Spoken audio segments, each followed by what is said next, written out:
सरकारी खरीद। हाल ही में सरकारी नियमों को अमृतकाल की आवश्यकताओं के लिए आधुनिक बनाया गया है।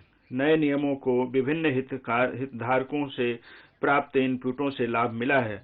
आधुनिक बनाए गए नियम जटिल टेंडरों के मूल्यांकन में लागत के अलावा पारदर्शी गुणवत्ता मानदंडों के उपयोग को अनुमति देते हैं। चालू बिलों के 75% के भुगतान हेतु अनिवार्य रूप से 10 दिन के भीतर और समझौते के माध्यम से विवादों के निपटारे को प्रोत्साहित करने के लिए प्रावधान किए गए हैं।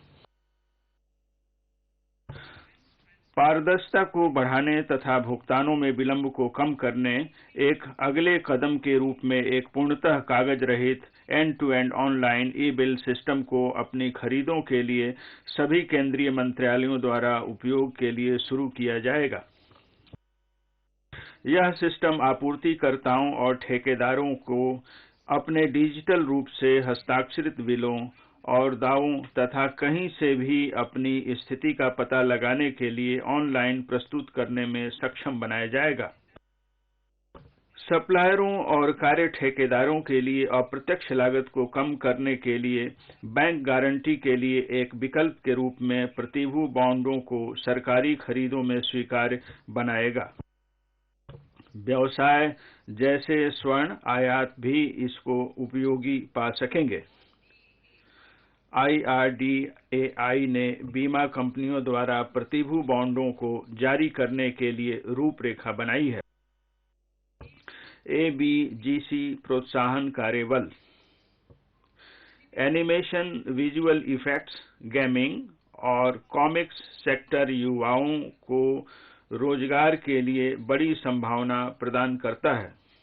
एक ABGC संवर्धन कार्यबल सभी हितधारकों के साथ इसे प्राप्त करने तथा हमारे बाजारों और वैश्विक मांग को पूरा करने के लिए घरेलू क्षमता निर्माण के लिए तौर तरीकों की सिफारिश करने के लिए स्थापित किया जाएगा। दूरसंचार क्षेत्र। सामान्य रूप से दूरसंचार और विशेष रूप से 5G प्रौद्योगिकी समृद्धि और रोजगार अवसर प्रदान करने में समर्थ बना सकते हैं। अपेक्षित स्पेक्ट्रम नीलामियों को निजी दूरसंचार प्रदाताओं द्वारा 2022-23 के भीतर 5G मोबाइल सेवाओं के आरंभ को सुकर बनाने के लिए 2022 में निष्पादित किया जाएगा। डिजाइन आधारित विनिर्माण के लिए एक योजना उत्पादन से जुड़ी प्रोत्साहन योजना के भाग के रूप में 5G के लिए एक मजबूत पारितंत्र बनाने के लिए लॉन्च की जाएगी। ग्रामीण और दूर दराज के क्षेत्रों में सस्ते ब्रॉडबैंड और मोबाइल सेवा प्रसार को सक्षम बनाने के लिए वैश्विक सेवा बाध्यता निधि के तहत वार्षिक संग्रह के 5% तक आवंटित की जाएगी। इससे प्रौद्योगिकियों और समाधानों के अनुसंधान और विकास तथा वाणिज्यीकरण को बढ़ावा मिलेगा। हमारा विजन यह है कि सभी ग्राम और उनके निवासियों को ई सेवाओं की समान पहुंच, संचार सुविधाएं और शहरी क्षेत्रों और उनके निवासियों के रूप में डिजिटल संसाधन प्राप्त होने चाहिए।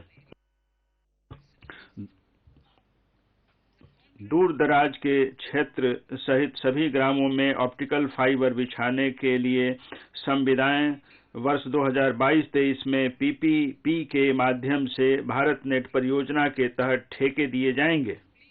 इसके 2025 में पूरा हो जाने की संभावना है। ऑप्टिकल फाइबर के बेहतर तथा अधिक प्रभावी उपयोग को समर्थ बनाने के लिए उपाय किए जाएंगे।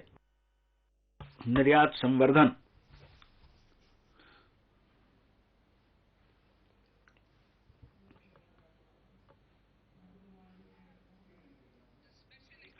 विशेष आर्थिक जोन अधिनियम को एक नए विधान से प्रतिस्थापित किया जाएगा जो राज्यों को उद्यमों और सर्विस हबों के विकास में भागीदार बनने के लिए समर्थ होंगे।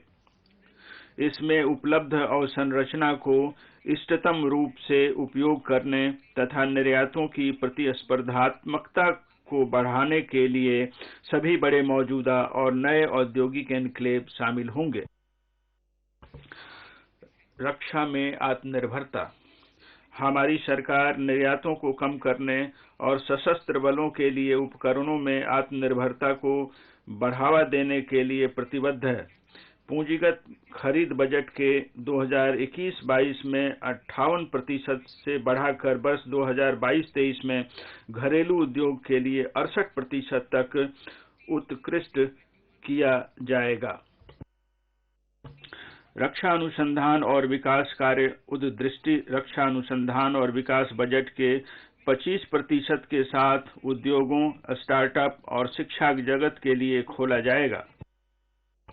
निजी उद्योगों को एसपीवी मॉडल के माध्यम से डीआरडीओ और अन्य संगठनों के सहयोग से सैन्य प्लेटफॉर्म और उपकरणों के डिजाइन और विकास निष्पादित करने के लिए प्रोत्साहित किया जाएगा। एक स्वतंत्र नोडल अम्ब्रेला निकाय को व्यापक परीक्षण और प्रमाणन आवश्यकताओं को पूरा करने के लिए स्थापित किया जाएगा। उदीयमान अवसर, कृत्रिम सतर्कता, भू-स्थानिक तंत्र और ड्रोन, सेमीकंडक्टर और इसका पारितंत्र, अंतरिक्ष अर्थव्यवस्था, जेनोमिक्स, फार्मास्यूटिकल्स, ग्रीन एनर्जी और स्वच्छ आवागमन तंत्रों में बड़े पैमाने पर धारणीय विकास की सहायता करने तथा देश को आधुनिक बनाने की भारी संभावना है। ये युवाओं के लिए रोजगार अवसर प्रदान करते हैं तथा भारतीय उद्योग जगत को अधिक प्रभावी और प्रतिस्पर्धी बनाते हैं। सहायक नीतियां, सरल विनियमों, घरेलू क्षमताओं के निर्माण के लिए सुविधापरक कार्यों और अनुसंधान और विकास को बढ़ावा देने जैसे कार्यों से सरकार के दृष्टिकोण को दिशा निर्देशित किया जाएगा। इन उदीयमान अवसरों में अनुसंधान एवं विकास कार्य के लिए शिक्षा जगत, उद्योग और सार्वजनिक संस्थाओं के बीच सहयोग के प्रयासों के अलावा सरकारी अंशदान प्रदान किया